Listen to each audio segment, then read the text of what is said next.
말씀이고 또 여러 번 설교도 들었던 말씀이기도 합니다. 그러나 하나님께서 이제 12월 달을 맞는 우리들에게 새롭게 주시는 말씀인 줄 믿으시고 또 마음에 깊이 새길 수 있는 시간 되시길 부탁을 드립니다. 존귀한 자 야베스처럼 야베스가 받았던 축복을 여러분들도 받아 누릴 수 있게 되기를 축원합니다. 자, 오늘 우리가 읽은 본문은 구약성경 역대기상 4장입니다. 사실 역대기상은 1장부터 9장까지가 성경을 읽는 성도들에게 있어서 고난의 행군 같은 구간입니다. 왜냐하면요, 끝도 없이 사람의 이름만 계속해서 나오는 족보가 이어지기 때문에 그렇습니다. 누가 누구를 낳고 누구의 아들은 누구이며 라는 이름들이 계속해서 빽빽하게 나열이 되어집니다. 마치 끝이 보이지 않는 건조한 사막을 걷는 것과 같습니다. 본문 속에는 수많은 사람들이 태어나고 죽었습니다. 그들 모두 각자의 인생이 있었겠지만 성경은 그저 이름 석자만을 남기고 지나갑니다. 그런데 이 지루한 이름들의 행진이 갑자기 4장 9절에서 잠시 멈춰 섭니다. 마치 사막 한가운데서 오아시스를 만난 것처럼 성경 기자는 펜을 잠시 멈추고 한 사람의 인생에 스포트라이트를 비춥니다. 그가 바로 오늘 우리가 만날 야베스입니다. 다른 사람들은 그저 누가 누구를 낳았다로 끝납니다. 그런데 야베스에 대해서는 그런 형제보다 귀중한 자다라고 평가를 하며 그의 기도와 인생을 짧지만은 강력하게 기록을 합니다. 그렇다면 도대체 야베스는 어떤 사람이기에 하나님께서 이스라엘의 거대한 역사 속에서 그의 인생을 이토록 특별하게 다루시는 걸까요? 오늘 우리는 야베스의 인생과 그의 기도를 통해서 우리에게 주어진 인생의 기회를 어떻게 축복으로 바꿀 수 있는지에 대해서 함께 은혜를 나누고자 합니다. 먼저 4장 9절 말씀을 다시 한번 주목해 봅시다. 야베스는 그의 형제보다 귀중한 자라 그의 어머니가 이름하여 이르되 야베스라 하였으니 이는 내가 수고로이 낳았다 함이니라. 성경은 야베스를 귀중한 자, 존귀한 자라고 말을 합니다. 그런데 아이러니하게도 그의 이름의 뜻은 우리를 당황스럽게 만듭니다. 왜냐하면 정반대의 의미를 가지고 있기 때문에 그렇습니다. 히브리어로 야베스는 고통이라는 단어에서 유래했습니다. 그러니까 야베스의 이름은 고통, 슬픔, 수고 그런 뜻입니다. 상상해 보세요. 어머니가 죽을 고비를 넘기면서 아이를 낳고 이름을 지었습니다. 그런데 너는 고통이야 라고 이름을 지은 것입니다. 학자들은 그래서 야베스가 태어날 때 어머니가 난산으로 인해서 죽을 고비를 넘겼을 것이다 라고 생각을 합니다. 아니면 그가 태어날 당시 가문이 몰락을 했거나 아버지가 일찍 돌아가셨을 것이다 라고도 추측하기도 합니다. 이유가 어찌되었든지 간에 야베스는 태어난 순간부터 환영받지 못했다는 것을 알 수가 있습니다. 그는 고통의 아들이었습니다. 어린 시절 친구들이 그를 부를 때마다 야 고통아 이 슬픔아! 라고 불렀을 것입니다. 야베스는 밥을 먹을 때도 잠을 잘 때도 항상 그의 이름 속에 박힌 그 가시를 빼고자 몸부림쳤을 것입니다. 이것은 어린아이에게는 정말 씻을 수 없는 상처이자 굴레였을 것입니다. 심리학적으로 보면은요, 이런 야베스는 열등감과 패배의식, 우울증에 시달릴 수밖에 없는 환경이었습니다. 세상 사람들은 그를 보며 쟤는 이름대로 살 거야. 제 인생은 고통뿐일 거야. 라고 수근거렸을지도 모릅니다. 사랑하는 성도 여러분, 여러분의 삶에는 어떤 꼬리표가 붙어 있습니까? 너는 흙수저야. 너는 배운 게 없는 사람이야. 너희 집안은 원래 안 돼. 너는 병약한 사람이야. 세상이 혹은 환경이 심지어 부모님이 여러분에게 붙여준 부정적인 꼬리표가 혹시 붙어 있지는 않습니까? 휴 다운즈라고 하는 방송인은 이런 말을 했습니다. 행복한 사람은 어떤 특정한 환경 속에 있는 사람이 아니라 오히려 어떤 특정한 마음 자세를 갖고 살아가는 사람이다. 야베스의 위대한 점이 바로 여기 있습니다. 그는 자신에게 주어진 이 고통이라는 인생, 그 환경을 굴복하지 않았습니다. 그는 환경을 탓하며 주저앉는 대신 그 인생을 바꿀 수 있는 유일하신 분, 하나님을 바라보기 시작했습니다. 성경 결국엔 야베스가 형제보다 귀중한 자가 되었다라고 선언합니다. 하지만 왜 그런 자가 되었는지에 대한 아무런 배경도 스펙도 설명하지 않습니다. 단 하나, 그가 하나님께 드린 기도가 그 이유였습니다. 그렇다고 해서 그는 자신의 인생을 바꾸기 위해서 사람을 찾아가지 않았습니다. 불법을 행하지도 않았습니다. 신세를 한탄하지도 않았습니다. 누구처럼? 점쟁이를 찾아가서 내 인생이 어떻게 하면 바꿀 수 있을까요? 묻지도 않았습니다. 그는 곧바로 이스라엘의 하나님께 나아가 부르짖었습니다. 예, 바로 이것이 중요한 것입니다. 하나님은 북한에서처럼 우리의 출신 정보를 보지 않습니다. 하나님은 세상에서처럼 우리가 과거에 어떤 실패를 했는지를 묻지 않습니다. 하나님은 지금 이 순간 하나님을 향해 손을 뻗는 그 믿음을 보시고 우리를 존귀한 자로 여겨주시는 줄 믿으시기 바랍니다. 오늘 이 시간 여러분의 과거가 어떠했든지 지금 하나님 앞에 나온 여러분 모두가 야베스와 같이 존귀한 자가 되기를 주의 이름으로 축원합니다. 그렇다면 야베스는 구체적으로 무엇을 기도했을까요? 어떤 기도를 했느냐라는 거예요. 10절의 기도를 하나씩 살펴보면서 오늘 우리의 기도 제목으로 삼기를 원합니다. 자, 첫 번째는요, 야베스는 복에 대한 갈망이 있었습니다. 뭐가 있었다고요? 주께서 내게 복을 주시려거든 이라고 기도했다고 했습니다. 이거는 우리말 성경에 아주 점잖게 번역을 한 것입니다. 하지만 원어의 의미를 조금 더 살펴본다면 아주 강력해집니다.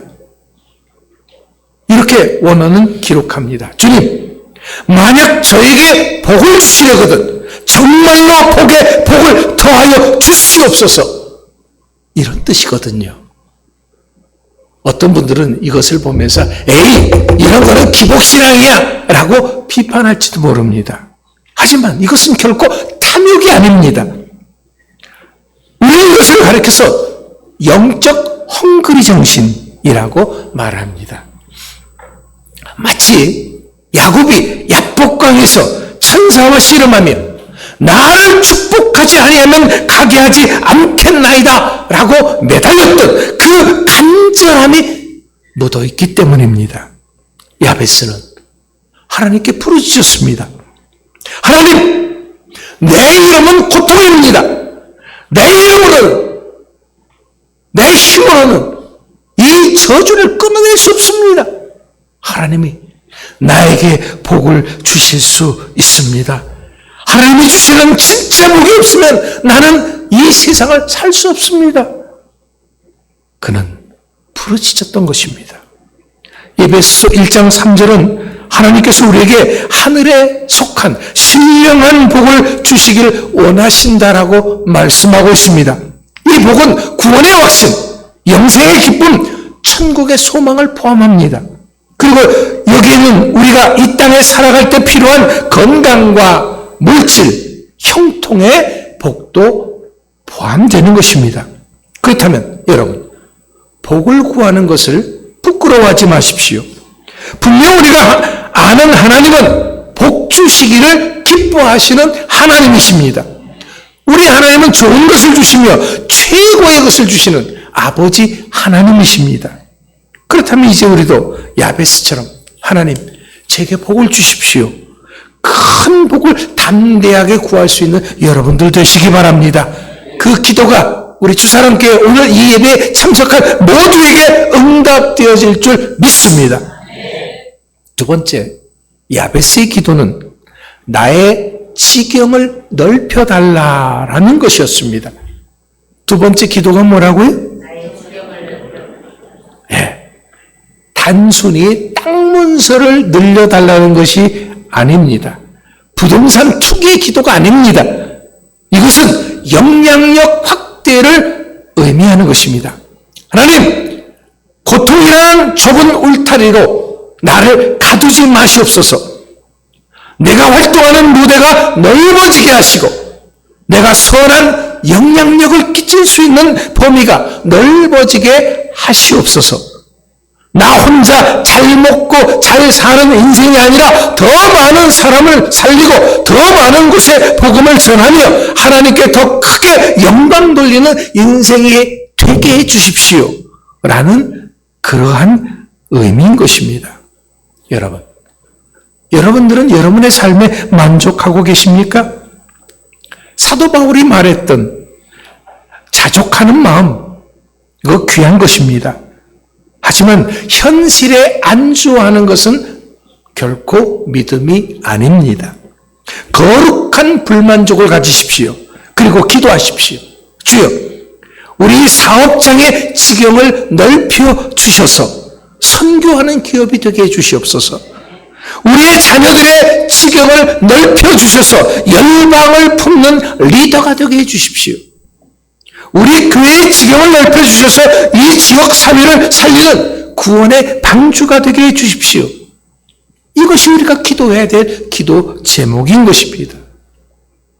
왜 이렇게 기도해야 되는 것입니까? 그것은 꿈꾸는 자에게 미래가 있기 때문에 그렇습니다. 야베스는 요셉과 마찬가지로 꿈꾸는 자였습니다. 야베스는 자신의 태생적 한계를 뛰어넘는 큰 꿈을 꾸었습니다. 하나님은 이런 야베스의 꿈을 기뻐하셨습니다. 그 꿈을 이루어 주셨습니다. 여러분들도 이제 다시 한번 야베스처럼 새로운 꿈을 꾸시기 바랍니다. 여러분의 지경을 넓혀달라고 하는 그런 큰 비전을 갖게 될 수 있게 되기를 축원합니다. 세 번째, 야베스는 주의 손으로 나를 도우사라고 기도했습니다. 이것은 하나님께 대한 절대적 의존을 의미하는 것입니다. 여러분, 지경이 넓혀지면 무슨 일이 생깁니까? 책임이 따릅니다. 또 그를 시기하고 질투하고 모함하는 적들도 많아집니다. 관리해야 할 것들이 늘어납니다. 내 능력보다 내 지경이 넓어지게 되면 사람들은 교만해지게 됩니다. 어떤 사람은 그 무게를 견디지 못해 무너지기도 합니다. 그래서 야베스는 기도했습니다. 주의 손으로 나를 도우소서. 시편 121편의 기자가 고백한 것처럼 나의 도움은 천지를 지으신 여호와에게서 오는 것이기 때문에 그렇습니다. 야베스는 자신의 능력을 믿지 않았습니다. 그는 철저하게 하나님의 손, 하나님의 권능과 개입하심을 의지했습니다. 그래서 그는 고백했습니다. 하나님, 땅이 넓어지는 것이 중요한 것이 아니라 그 땅을 다스릴 하나님의 손길이 내 위에 머무는 것이 더 중요합니다. 성경 곳곳에서 말하는 하나님의 손은 능력을 상징합니다. 이사야 41장 10절에서 나의 의로운 오른손으로 너를 붙들리라 라고 약속하셨습니다. 우리가 아무리 노력해도 하나님의 손이 나를 돕지 않으시면 세우는 자의 수고가 헛것이 되어버리고 맙니다. 아무리 많이 노력해서 황금을 많이 쌓아놨다고 할지라도 우리의 창고가 수백 개가 되어졌다고 할지라도 하루아침에 하나님께서 그 생명을 거두어 가시면, 그 물질을 거두어 가시면 나는 빈손이 되고 마는 것입니다. 그렇기 때문에 이제부터 여러분의 사업과 여러분의 가정과 여러분의 인생 위에 하나님의 손이 함께 하시기를 축원합니다. 네 번째로 야베스는 나로 환난을 벗어나 내게 근심이 없게 하옵소서라고 기도했습니다. 그런데 이 마지막 기도가요, 아주 절묘합니다. 환난을 벗어나 뭐가 없게 해달라고요? 근심이 없게 하옵소서. 그런데요, 여기서 이 근심이라고 하는 단어는요, 히브리어 원어로 야베스의 이름과 같은 어원인 고통을 뜻하는 것입니다. 그러니까 야베스는 지금 이렇게 기도한 것입니다. 하나님, 아까 환난에서 나를 건지사 내 이름처럼 내 인생이 고통이 되지 않게 해주시옵소서. 나의 삶이 내 이름의 뜻을 따라 가지 않도록 막아 주시옵소서. 이것은 악으로부터의 보호를 구하는 기도이자 동시에 죄의 유혹에 빠지지 않게 해달라고 하는 성결의 기도인 것입니다. 성공한 후에 타락해서 다시 고통 속으로 떨어지는 사람들이 얼마나 많은지 모릅니다. 야베스는 축복을 받은 이후의 삶까지도 하나님께 의탁했습니다.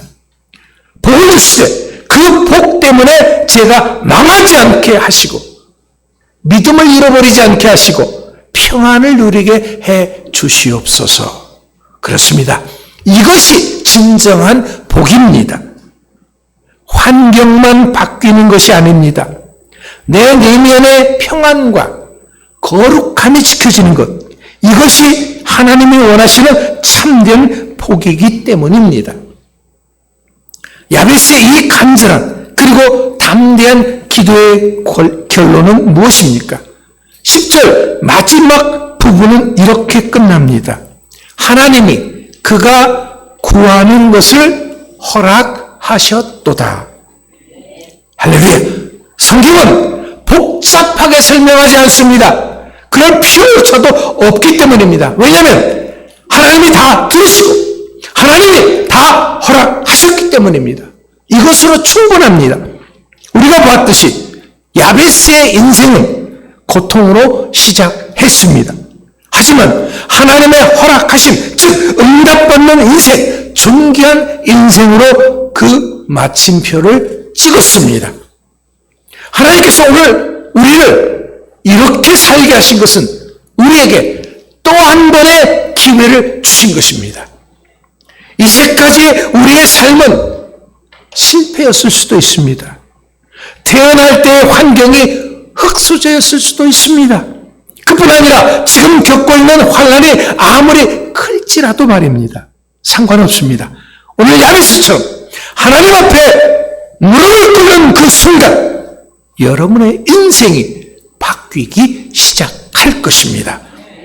우리가 믿는 하나님은 지금도 살아 역사하시는 하나님이십니다. 그렇기 때문에 히브리서 11장 6절 말씀처럼 하나님께 나아가는 자는 반드시 그가 계신 것과 자기를 찾는 자들에게 상 주시는 심을 믿어야 할지니라.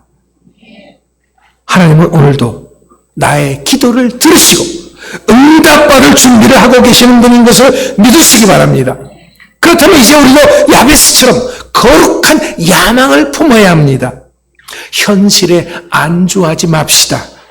될 대로 되라는 식의 운명론에도 빠지지 맙시다. 이젠 하나님이 예비하신 복에 대한 큰 갈망을 가지고 믿음으로 도전할 수 있는 여러분들 되시기 바랍니다. 왜냐하면 하나님은 여러분들을 야베스처럼 존귀한 자로 부르셨기 때문입니다. 그렇다면 이제 우리 다 같이 가슴에 손을 얹고 야베스의 기도를 나의 기도로 삼아서 선포하고 나아가기를 원합니다. 자, 저를 따라 고백해 주십시오. 주여, 내게 복의 복을 더하여 주실 줄 믿습니다. 나의 지경을 넓혀 주실 줄 믿습니다. 주의 손으로 나를 도와주실 줄 믿습니다. 환난을 벗어나 근심이 없게 하여 주실 줄 믿습니다. 이 기도가 여러분의 평생의 기도가 되기를 축원합니다. 야베스에게 임했던 놀라운 역전의 은혜가 우리 주사랑교회 모든 성도들과 가정에 임할 줄 믿습니다. 여러분의 일터와 자녀들을 위해 충만하시기를 믿습니다. 이 순간부터 야베스 기도 응답이 항상 여러분들과 함께 하시길 축원합니다. 다시 한번 눈을 감으시고 이제 조용히 묵상합시다.